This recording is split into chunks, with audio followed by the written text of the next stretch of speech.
Hello दोस्तों, welcome everyone two tier मित्रों। तो दोस्तों, आज का हमारा टॉपिक जो है वो कैश बजट का क्वेश्चन नंबर 13 है। इस सन की रिक्वेस्ट हमको पर्सनली इंस्टाग्राम हमारे पेज पे भी आई थी, प्लस यूट्यूब के बहुत सारे वीडियोस पे इस सम की हम लोग को रिक्वेस्ट आई थी। इसकी वजह से आज हम लोग ये सम सॉल्व करने जा रहे हैं। तो दोस्तों, यहाँ पे हम लोग को क्वेश्चन नंबर 13 में लिए from the following prepare cash budget from October to December. तो नॉर्मली जैसे हमारा कैश बजट बनता है वैसे मैंने यहाँ पे प्रोफार्मा पूरा कैश बजट का बना के रखा है, पर्टिकुलर अक्टूबर, नवंबर और दिसंबर। फिर ओपनिंग बैलेंस है, रिसिप्ट और पेमेंट है, ठीक है, जैसे हम बनाते हैं वैसे हम लोग नीचे रहता है। नीचे हम लोग को दिया है सेल्स, हम लोग को अगस्त से लेके दिसंबर तक का। All the sales are on credit, half of the dues are collected in the month of the sales on which a cash discount of 20% is allowed and the other half is released in the next month। ठीक है, तो दोस्तों हम लोग को यहाँ पे credit sales का सबसे पहले काम करना है। उन्होंने बोला है कि पूरा सेल्स जो है वो क्रेडिट सेल्स ही है, तो हम लोग को कैश और क्रेडिट तो अलग से करना नहीं, लेकिन यहाँ पे उन्होंने हमारा काम बढ़ा के रख दिया।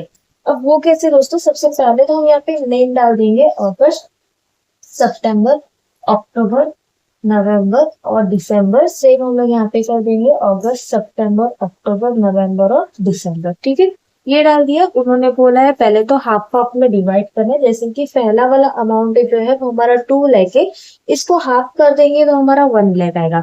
नॉर्मली हम दोस्तों क्या करते हैं कि 1 लाख दोनों मंथ में डाल देते, लेकिन आगे में इन्होंने ये भी बोला है कि जो पहले मंथ में यानी जिस मंथ में सेल हो रहा है उसी मंथ में अगर अमाउंट दे रहे हैं जो भी आधी कीमत है वो, तो उसके ऊपर हम लोग को 20% डिस्काउंट देना है। ठीक है, यानी अगर अगस्त का सेल है, अगस्त में वो 1 लाख रुपए दे रहा है, तो उसके साथ उसको 20% डिस्काउंट भी देना पड़ेगा।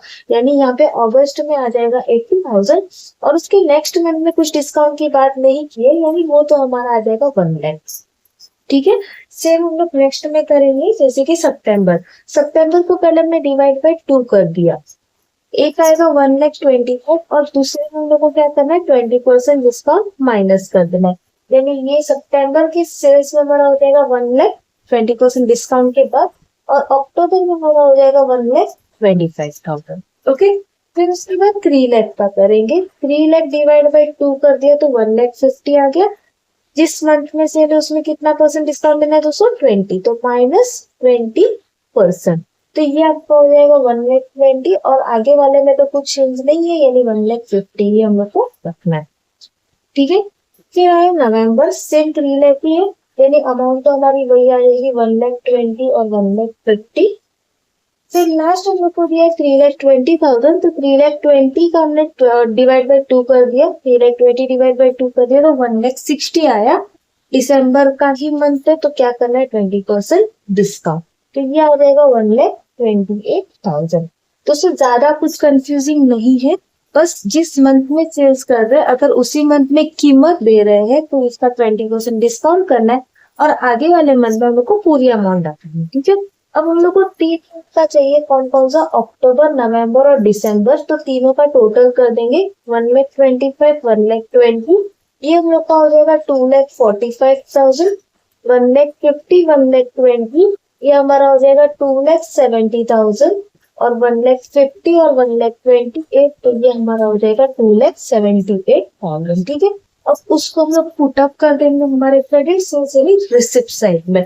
तो पूरा का पूरा रिसिप्ट है क्रेडिट सेल्स का, वैल्यू जो है वो पुटअप कर देंगे। पहला हमारा है 2,45,000, दूसरा हमारा है 2,70,000 और तीसरा हमारा है 2,78,000। ठीक है, ये तीनों हमने क्रेडिट सेल्स में डाल दिया। अब उसके बाद हम लोग को परचेज के बारे में बात की है। परचेज तो उन्होंने डायरेक्टली अक्टूबर, नवंबर और दिसंबर का परचेज दे दिया है, लेकिन बोला है 5% हम लोग को डिस्काउंट कर देना है। ठीक है, तो ये कैश परचेज ही है, तो हम लोग यहाँ पे कर देंगे कैश परचेज। डायरेक्ट अमाउंट कर देंगे, पहला 1,25,000, उसमें क्या करना है, 5% डिस्काउंट को माइनस कर देना है, यानी आया 11,8750। फिर 1,50,000, उसमें 5% डिस्काउंट को माइनस 1,42,500 और लास्ट 1,80,000, उसमें 5% डिस्काउंट 1,70,000। ठीक है, ये कैश परचेज आ गया। अब उसके बाद दोस्तों नीचे दिए direct labour. Direct labour department A, department B करके दिया है, इसके लिए काफी बच्चे इसमें कंफ्यूज हो गए कि इसमें करना कैसे। तो ज्यादा कुछ नहीं दोस्तों, दोनों की अमाउंट को प्लस करके डाल दो, यानी डिपार्टमेंट ए का 30 और डिपार्टमेंट बी का 40। पहला वाला अक्टूबर का सेल्स कितना आ गया 70,000, ठीक है। सेम नवंबर का करना 30 और 48, तो उसका भी नवंबर का कितना हो जाएगा 70,000, और दिसंबर का है 32 और 38, तो वो हमारा कितना हो जाएगा 32,000 प्लस 38,000 70,000, ठीक है। ये हम लोग का हो गया अक्टूबर नवंबर और दिसंबर का डायरेक्ट लेबर, ठीक है। अब दोस्तों उसमें दिए मैन्युफैक्चरिंग ओवरहेड बजटेड, जिसमें डिपार्टमेंट ए डिपार्टमेंट बी दिया है, और उसके बाद जनरल फैक्ट्री एक्सपेंस अलग से दिया हुआ है। इसको थोड़ा ध्यान से देखिएगा तो उसको कैसे करना है। इसमें मैं पहले लिख दे रही हूँ मैन्युफैक्चरिंग का हम लोग कर रहे हैं, इसके लिए मैन्युफैक्चरिंग ओवरहेड कर दिया। नीचे में दोस्तों हम लोग को एक और चीज दी है कि अबो एस्टिमेटेड में डेप्रिसिएशन है डिपार्टमेंट ए का 9,000, डिपार्टमेंट बी का 7,500, वो पूरे मंथ का यानी 3 मंथ का डेप्रिसिएशन हम लोग को दिया है, ठीक है। दोस्तों पहले हम लोग को क्या करना है, तो पहला काम करना है डिपार्टमेंट ए का डेप्रिसिएशन जो है वो तीनों मंथ तक, एक मंथ का कितना होगा वो ढूंढना है। 9,000 डिवाइड बाय 3 कर देंगे तो 3,000 आएगा, यानी एक मंथ का डेप्रिसिएशन है 3,000। सेम चीज डिपार्टमेंट बी के साथ करना है, 7,500 डिवाइड बाय 3 कर दोगे, 500 डिवाइड बाय 3 कर दिया तो 2,500 हमारा एक मंथ का डेप्रिसिएशन। अब अगर हम लोग दोनों का मंथ का देखेंगे यानी डिपार्टमेंट ए और डिपार्टमेंट बी का टोटल डेप्रिसिएशन देखेंगे तो कितना हो जाएगा 5,500 ऐड करने के बाद, ठीक है। अब दोस्तों जैसे हमने लेबर का किया वैसे ही डिपार्टमेंट ए और डिपार्टमेंट बी को प्लस करो और डेप्रिसिएशन को माइनस करो। देखो स्टेप बाय स्टेप कैसे करना। सबसे पहले मैं अक्टूबर का बता रही। डिपार्टमेंट ए का था 24,000, डिपार्टमेंट बी का था 15,500, उसमें से ये डेप्रिसिएशन को जो है वो माइनस कर देना है, ठीक है। 24,000 15,500 माइनस 5,500 यानी 34,000 हमारा मैन्युफैक्चरिंग ओवरहेड अक्टूबर का आया, ठीक है। सेम चीज नवंबर के साथ करनी है, 24,000 और 15,500 को प्लस और डेप्रिसिएशन कितना था 5,500 यानी 34,000 का ये दूसरे मंथ का डेप्रिसिएशन हो गया।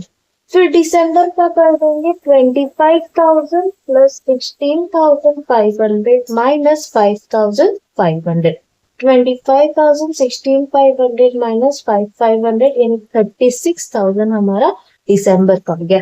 दोस्तों ये एवरेज निकालने से 3 ही मैंने क्यों लिया, क्योंकि दोस्तों देखो अक्टूबर नवंबर और दिसंबर 3 मंथ के बारे में ही बता रहे, इसके लिए मैंने डिवाइड बाय 3 ही लिया। अगर एग्जाम के क्वेश्चन में 4 मंथ का दिया तो आपको 4 से डिवाइड करना पड़ेगा। ये फिक्स फिगर नहीं है, जितने मंथ का दिया रहता है उसके एवरेज हम लोग को निकालना पड़ता है, ठीक है। अब मैन्युफैक्चरिंग ओवरहेड हमारा आ गया, हम लोग को पुट अप कर देना है। अक्टूबर का था 34,000, फिर नवंबर का आया 34,000 और दिसंबर का आया हमारा 36,000, ठीक है। फिर जनरल फैक्ट्री एक्सपेंस दिया है वो हम लोग डायरेक्टली डाल देंगे। जनरल फैक्ट्री एक्सपेंस वैल्यू था हमारा 8,000, 8,000 और 9,000, ठीक है। ये पुट अप कर दिया।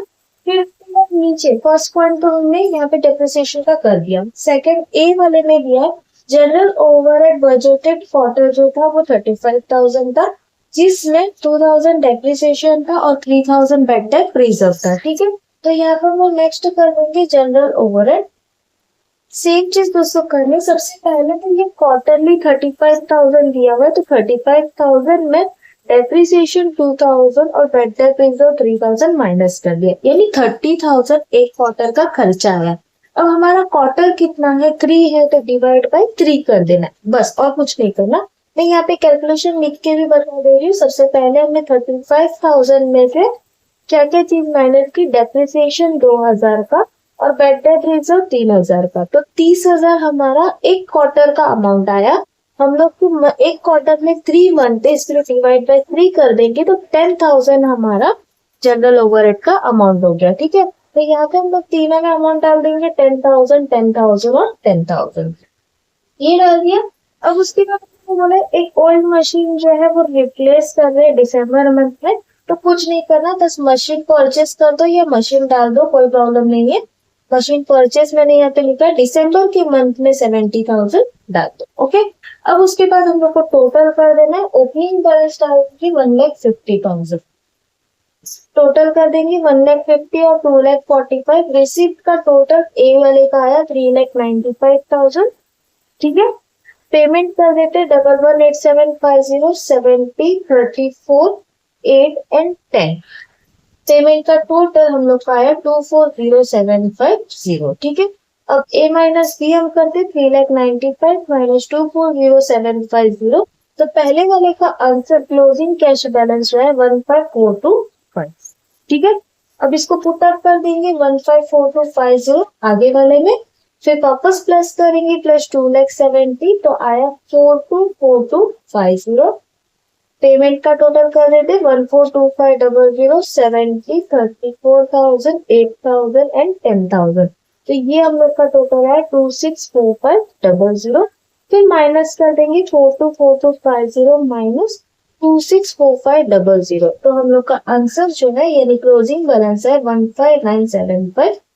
ठीक है, अब ये आगे सेटअप कर देते दिसंबर में 159750। फिर इसका भी टोटल कर देंगे प्लस 2,78,000। रिसिप्ट का टोटल आया 437750। पेमेंट कर देते 171,000 70 36,000 9,000 10,000 एंड 70,000।